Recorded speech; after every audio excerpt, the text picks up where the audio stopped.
This will be obvious later, but my mom never told me any of these stories. Edie would have, but Mom didn't like bringing up the past. Though, when we adopted a stray kitten, she was the one who named it Molly.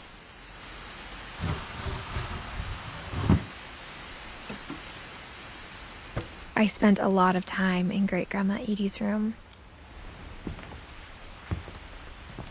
We got along, and it was a good place to hide from my mom.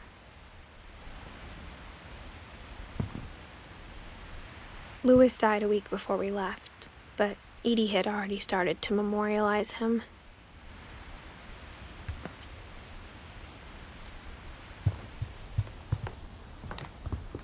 Her room was like a museum. For 500 years, the Finches have been famous throughout Norway for their fortune and misfortune. Odin Finch buries the latest victims of the family curse, his wife Ingeborg and their newborn son, Johan. On January 7th, 1937, he set sail with his family and his house, hoping to leave the curse behind. But 40-foot waves off the coast of Washington send the house and Odin to the bottom of the sea. Odin's daughter Edie, with husband Sven and baby Molly, step ashore on their new home, Orcas. Odin Finch is the first to be buried in the new family cemetery. His daughter Edie is already dreaming of a new Finch house.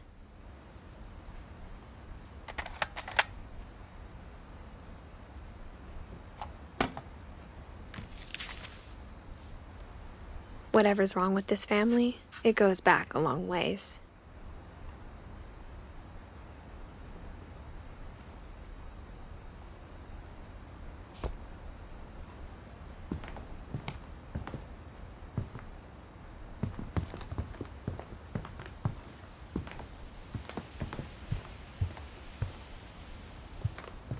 Even in her 90s, sometimes Edie seemed a lot younger than my mother.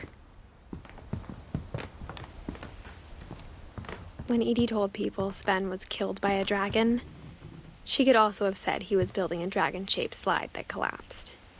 She could have, but she didn't.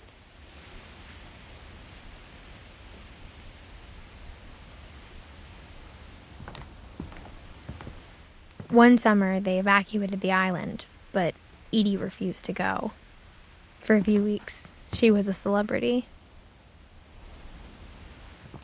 I hadn't thought of myself as Edith Jr. for a long, long time. Edie gave a big interview about a mole man living under the Finch house. My mom was furious.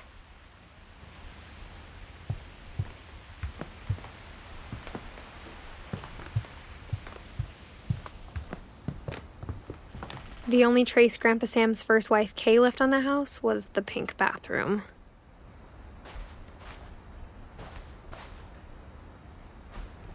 It was a pretty big trace.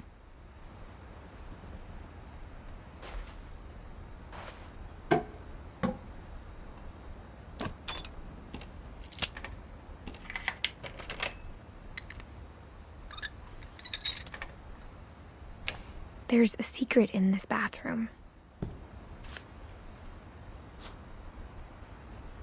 It's in the last place you would look. It isn't in the cupboard.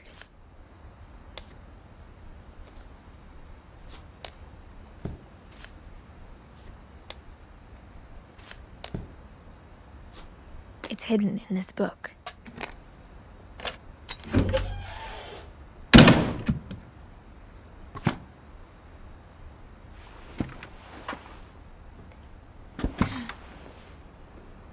Sven gave Sam an old camera he'd refurbished. He never put it down.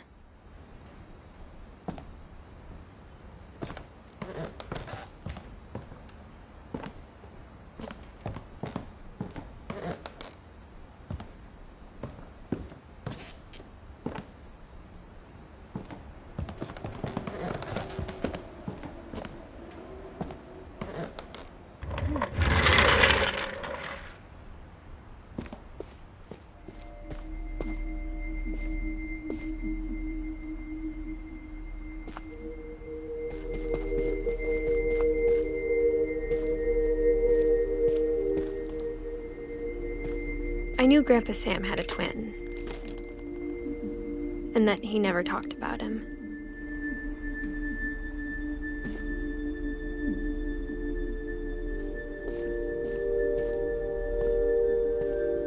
I guess my grandpa didn't like history any more than my mom did.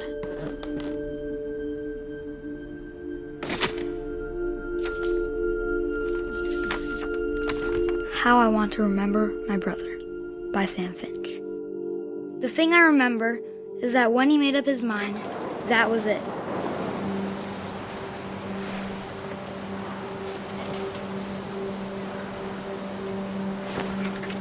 My brother said he'd die before he ate another mushroom, and he did. At Barbara's funeral, we swore we'd never be afraid again, and he wasn't. I think Calvin always wanted to fly. Sam, come in. Dinner's ready. Coming. But that day, he finally made up his mind to do it. I told him going around was impossible. Maybe if I hadn't said that,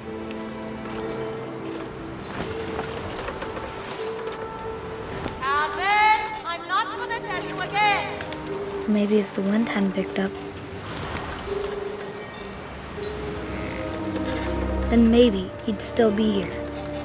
But I doubt it.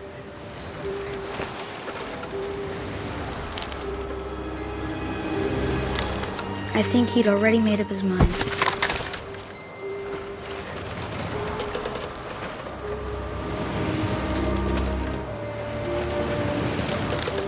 That's what I want to remember about my brother.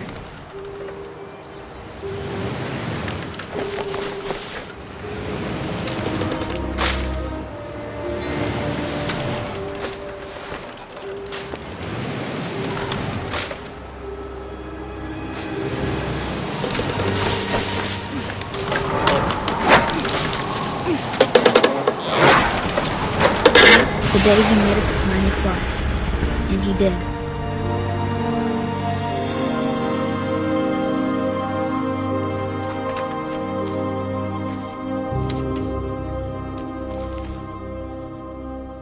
Calvin's story felt strangely familiar. When I was younger, I remember trying to do the exact same thing.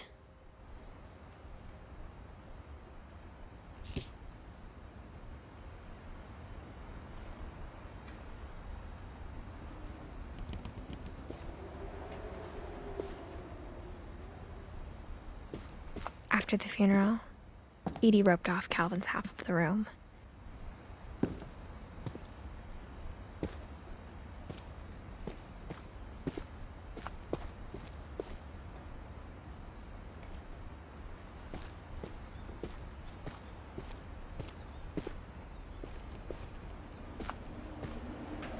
Mom said Grandpa Sam enlisted at 18 and never set foot in the room again.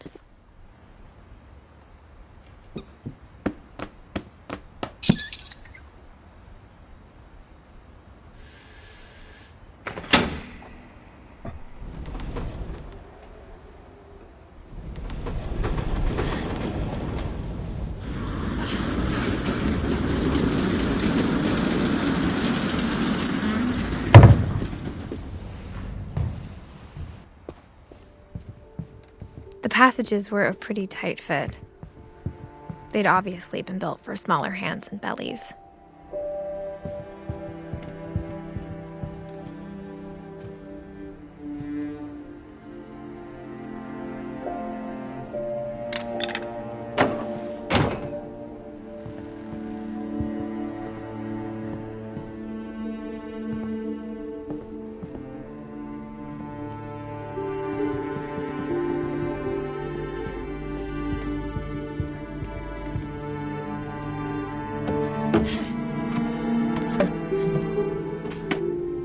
Growing up, I always thought of Barbara as a child star.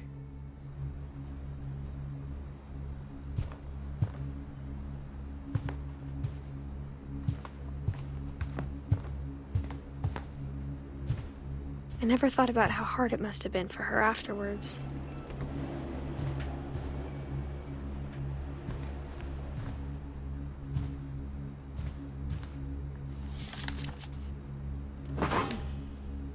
Of all the stories people wrote about Barbara's death, I'm surprised Edie saved this one.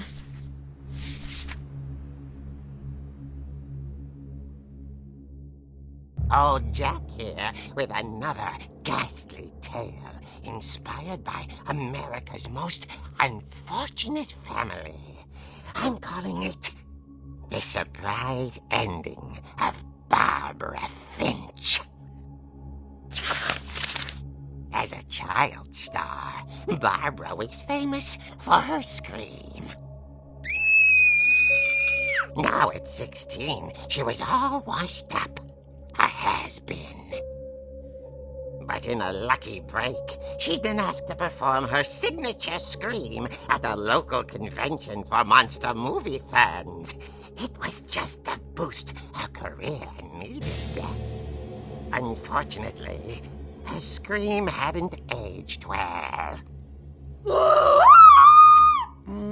Getting better. I think you just need the right motivation. Her biggest fan and current boyfriend, Rick, was about to demonstrate when... Now that was a great scream. It was Barbara's father, Sven. He'd slipped into a table saw and had to be rushed to the emergency room. So Barbara got stuck babysitting her youngest brother, Walter. Her convention comeback was cancelled. Okay, I'm hearing frustration, but I'm not hearing terror. What if I tried... A gang of hoodlums in Halloween masks have been terrorizing Orcas Island tonight. Police are urging residents to... That came from the basement. You're right! Also, I loved your delivery on that. Why is your basement door locked? Because my dad likes making puzzles and secret passages. There's a key hidden in the music box. The secret is to keep winding and winding until finally the key pops out. Thanks, babe. I'll be back in a sec. 20 minutes later, Rick hadn't returned. So Barbara went to look for him, right on cue. She reached for the music box. And as she wound the key, she listened for Rick, but the house was silent.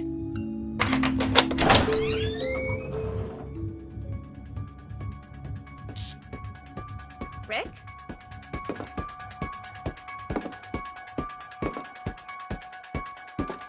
She found Rick's crutch and imagined the worst.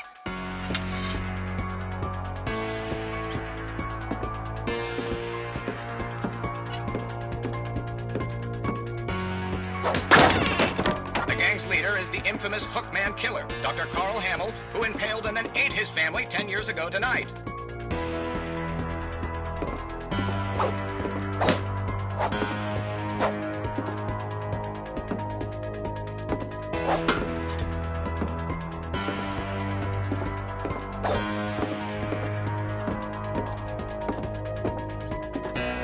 The old Finch rattled and grew still. Oh dear!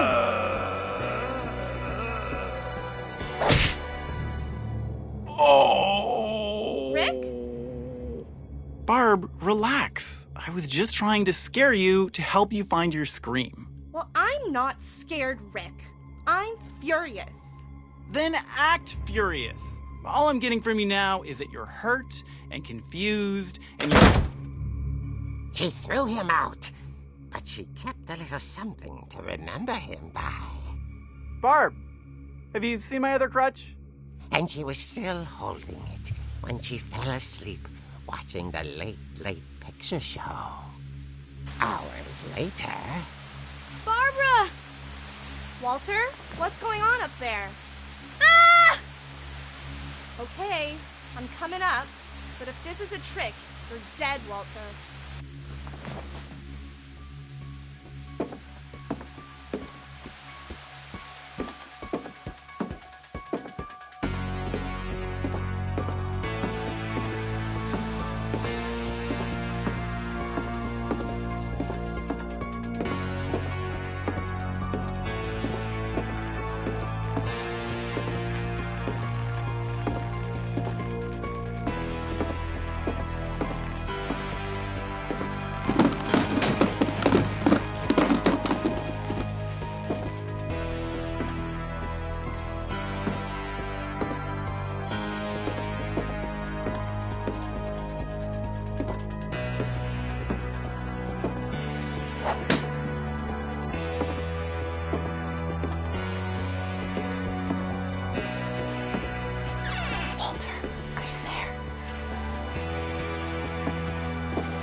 was still on.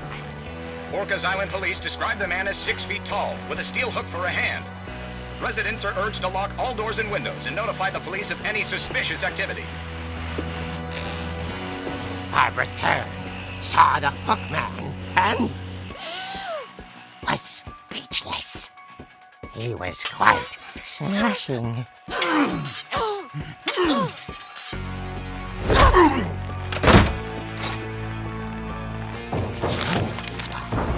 He couldn't get enough of Barbara. Okay, Barbara, there's gotta be another way out of here.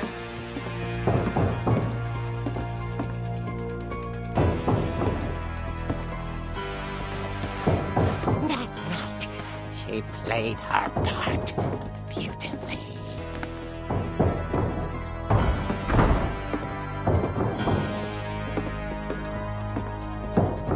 She thought about abandoning Walter, but just couldn't do it.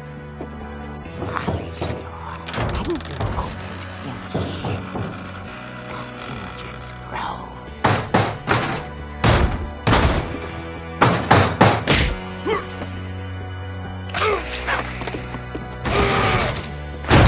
He wasn't moving, but she sensed the story might not be over yet.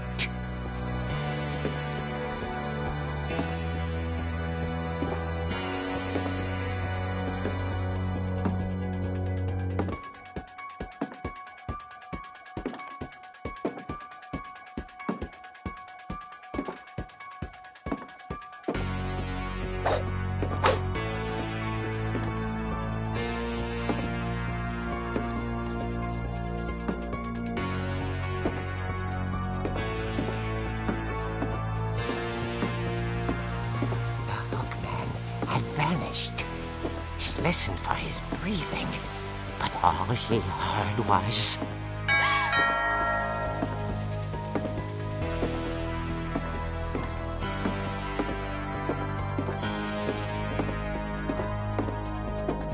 At the door, she heard whispering. It was coming from inside the house.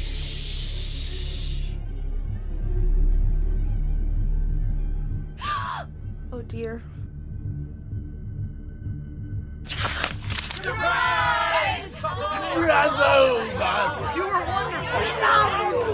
monsters had come to surprise her. For Barbara, it was a dream come true. Then she saw what kind of monsters they were, and she realized what was about to happen. She was going to be famous. And with her final breath, Barbara Finch gave the performance of her life.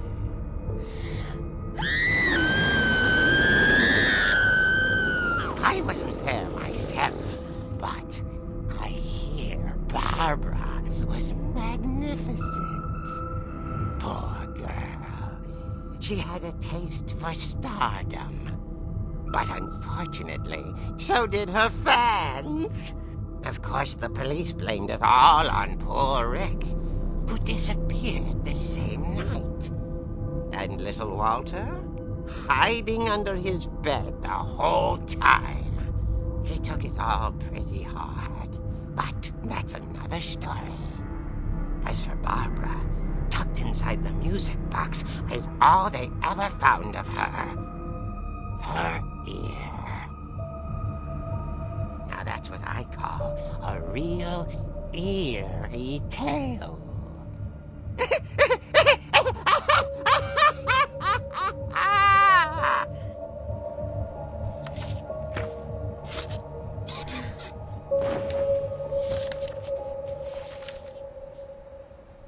Edie told me all Barbara wanted was to be remembered, as absurd as that comic was. Maybe what Edie saw was a happy ending.